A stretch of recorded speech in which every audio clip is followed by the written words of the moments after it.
How do you feel like the defensive line played overall in that game? Yeah, I feel like we did a really good job of owning our roles. We really rushed 4 or 5 as one.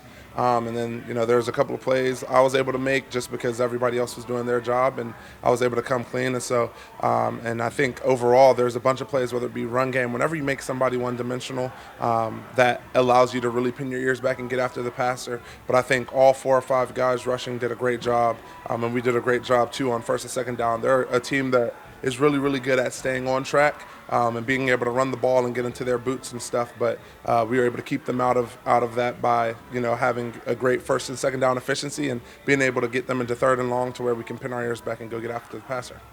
There was a stat on the broadcast about how nobody has more pressures off double teams since the start of last year than you do. What does that mean to you, and how much do you put into working through those doubles? Yeah, I think at my position, a lot of the times being the middle guy of the overload or the inside guy of the overload, I'm naturally going to get a lot of those doubles. And really, for me to win, for me to be able to get a sack or to get a pressure, I do have to beat 2 guys. But again, I think there's so much credit to go to the other 4 or 5 guys that I'm rushing with, or really 3 or 4 guys that I'm rushing with.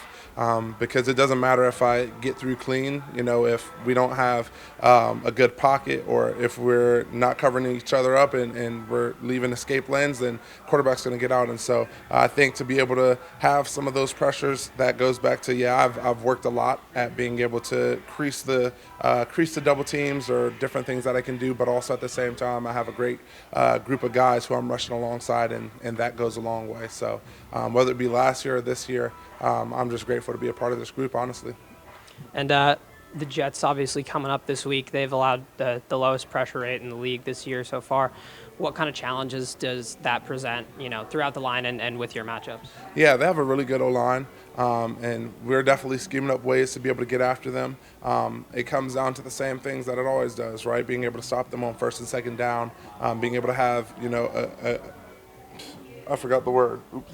There it is. Being able to have great first and second down efficiency, to be able to get them in third and long. And really, the group of guys that we have, we feel if we can drag anybody into third and long, then we're dragging them into deep waters, and we can really go and hit and get to the passer. So I think it's more so about getting them into those third and long situations where we know it's pass and they know that we know it's pass. But like you said, they're a really good group up front. They also obviously have Aaron Rodgers, who knows how to manipulate the pocket. He's able to scramble a little bit, and he's able to make whatever throw that you want. So when you have a guy like that, being able to take control of that team, get them into whatever adjustment they need, to be able to throw wherever, get the ball out hot, whatever it is, that presents a challenge along with their O-line. But ultimately, as it does every single week, it comes down to what we do, how we handle first and second down, and then when we're able to cut it loose on third. I know they have there's a lot of ways where Aaron Rodgers will use the cadence to be able to manipulate the defense, whether that be hard counts, quick snaps.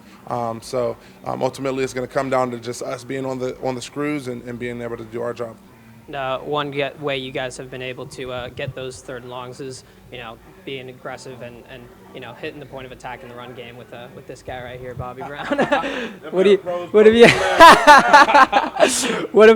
have you seen from his ability to just control the point of attack in the run game? Yeah, when you really look at it, a lot of times he is at the point of the attack and the run, and a lot of times we place him there, and for him to be able to own that position, to be able to own those double teams, whether it be double teams in the run, whether it be single blocks, and when he gets to single blocks, to be able to dominate those and to create vertical knockback and still be able to fall back and make the plays.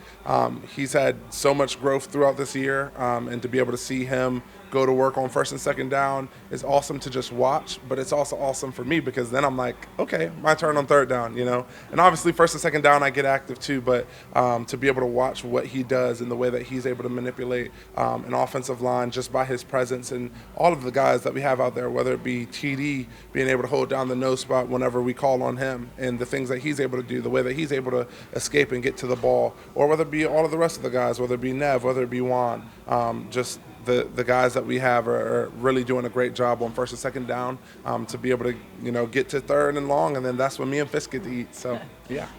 Seems like you have gotten more and more comfortable as the season goes on. It seems like you're run a lot of comebacks and just kind of hitting your bread and butter plays. What's so easy for you to execute about those? Just pretty much just doing my assignment and doing my job when my number's called. But overall, just pretty much catching balls and just playing for my teammates. And what's it like to just have such a veteran quarterback back there in Matthew Stafford? It feels great, man. He knows the game well, put the ball where you need it to be, and just a great guy to be around and fun guy to play with. When you see a guy like Sauce Gardner on tape, what jumps out about the way that he plays? He's a great cornerback. He's a great corner. Great guy. Hoping for a good matchup. And just with this Jets defense overall, what are the challenges that they present as a unit? Just pretty much, they's a physical team. We just got to get in, do our blocks, stay connected with our blocks, run our routes, win versus man, and it'll be a good game. And it's been well documented that Puka doesn't really think about the the division and stuff like that. And when it's this late in the year, and you guys got two division games coming after this, what's the mindset in the locker room to just try to focus on the task at hand? Just take it one game at a time. We're not worried about the other two games. We focus on the Jets right now. But when we get to those games, we're gonna prepare for them, and when it's time to come, we're gonna play our butt off. Thanks, Tutu. Appreciate you, man.